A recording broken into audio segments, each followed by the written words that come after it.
What's up, guys? This is Jace Leiden with Conquer Athlete, and today I'm going to talk about stress and stressors, what they are, why they matter, and why they're necessary for training adaptation, but also where coaches and athletes can go wrong with this. Because the truth is, a lot of people talk about training hard, grinding, pushing, chasing adaptation, but do they actually understand what adaptation is asking from the body in the first place? That's extremely important to keep in mind. If you don't understand stress, you're going to struggle to understand programming, recovery, fatigue management, and long-term progress. So first, what is stress? At the simplest level, stress is a demand placed on the body. This demand can come from a lot of different places, right? The demand can come from a heavy squat session, a hard aerobic interval piece, max effort sprint, lack of sleep, under eating, emotional stress, financial stress, relationship stress, poor hydration, travel day, not enough recovery between sessions. I think you can get the point. So when we say stress, we're really talking about anything that creates a load or demand that the body has to respond to. And that's important because in training, we are using stress to create change. So training is stress. That is the point.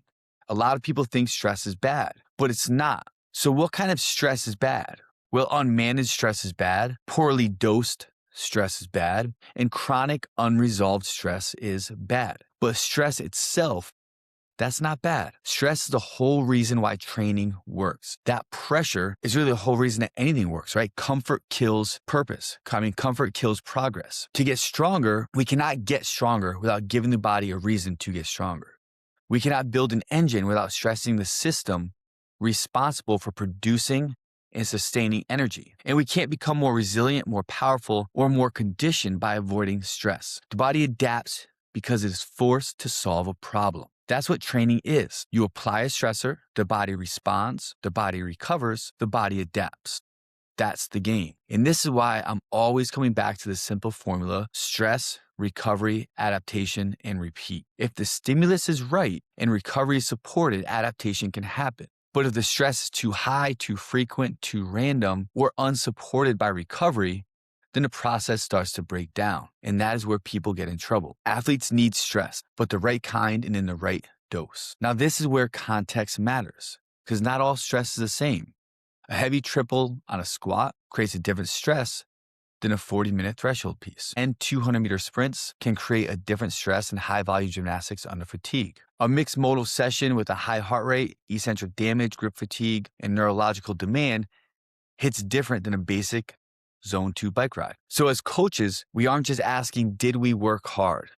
What we need to be asking is, what kind of stress did we apply? What tissues and systems did it challenge? How much fatigue will it create? How recoverable is it?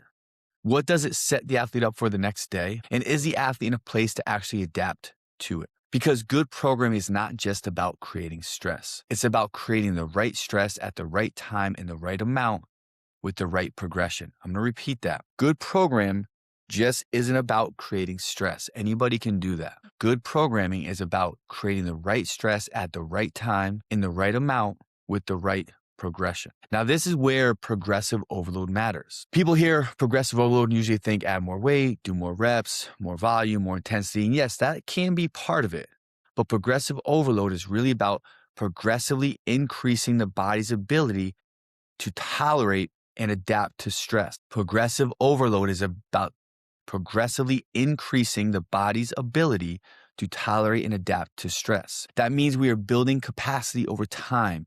We are teaching the athlete to handle more load, more volume, more density, more intensity, more complexity, more skill demand, and more repeatability. But we cannot skip steps. We can't just throw someone into more stress than they can currently recover from and call it toughness. That's not smart coaching, that's poor dosing. Any idiot can do that. Progressive overload means respecting the athlete's current capacity while slowly expanding it. Everybody has a certain bandwidth. Everybody has certain levels of stress tolerance.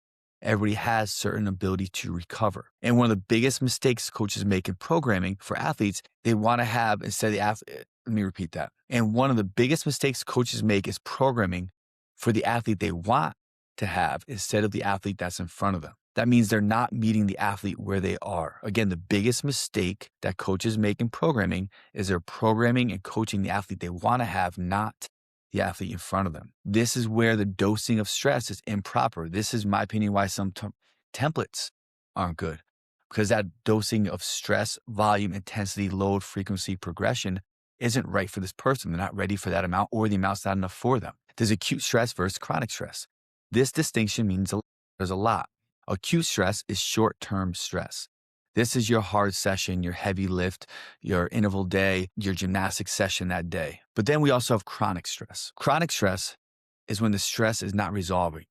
It just keeps piling up. It can come from too many hard sessions. It can come from poor sessions being sequenced throughout the week, no low days, too much volume, not enough sleep, under fueling, emotional stress, busy work schedule, travel day. And this is where things can start to go sideways, because now the body's not just dealing with a strong training dose, it's dealing with a constant state of unresolved demand. And when stress stays high for too long without enough recovery, your performance is going to drop. When you're going to start seeing stagnation, poor sleep, irritability, flatness in training, poor motivation, nagging aches and pains, reduced output, inconsistent performance.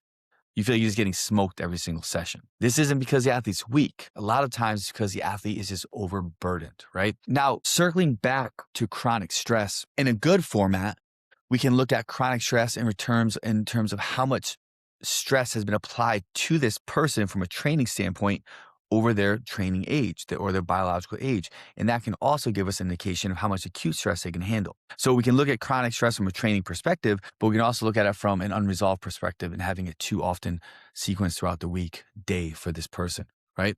So we have to keep in mind that the body does not separate life stress from training stress very well, right? And this is one of the biggest things that some people can forget. The body doesn't go, oh, don't worry, the stress is just from work, so we don't have to count it, or don't worry, I just didn't have sleep. It doesn't really matter that much. It doesn't work like that. Stress is stress.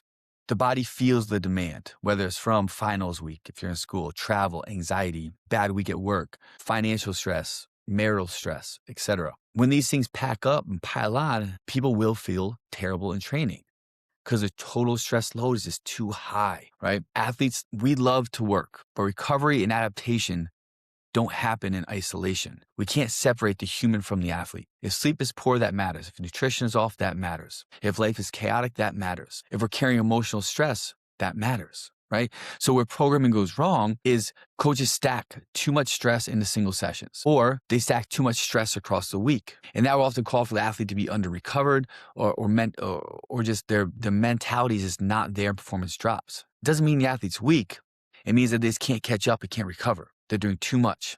And the third point where you go wrong is that the session that they're doing doesn't match their recovery capacity, right? We have to keep these things in mind. Like a college athlete on break with perfect sleep, structured meals, low outside stress can tolerate a lot more than a 35-year-old, 2 kids, a demanding job, and 5 hours of sleep. And something I forgot to mention, the fourth part where we go wrong is that we don't take into account the athlete's lifestyle. We don't take into account the stress that this person is going through on a daily basis outside of the gym. So they might come in with our internal bank account completely depleted, and then we're hitting them too hard in the gym. And this is constantly pulling, and they can never refill that bank account because once they train, they go home and there's more stress piled on them. And this is why fatigue management matters so much, right? Fatigue management is not just about making training easy. It's about managing the cost of training so athletes can continue to adapt. We understand when to push, when to pull back, when to build, when to hold, when to deload, when to rotate stressors, when to change our emphasis, etc. A lot of people only know how to turn that dial up. Good coaches know how to turn the dial up and how to keep the whole system moving forward. Because adaptation is not about who can survive the most punishment. It's about who can absorb the training and come back better. So what should athletes and coaches remember? Stress is necessary. Stress drives change. We need it. But stress has to be intentional, appropriate, progressive, recoverable, and supported by the lifestyle. The goal is not to avoid stress. The goal is to dose it correctly and build the athlete's ability to handle more over time. This is the art of real coaching. So next time you think about training, don't just ask, how hard am I working? Ask, what stress am I under right now? What kind of stress is this session creating? Can I recover from it? What is happening outside the gym that changes my ability to adapt? Am I building tolerance progressively, or am I just burying myself? Because stress is not the enemy. Poor stress management is. I hope you guys found this informative. See you guys on the next one.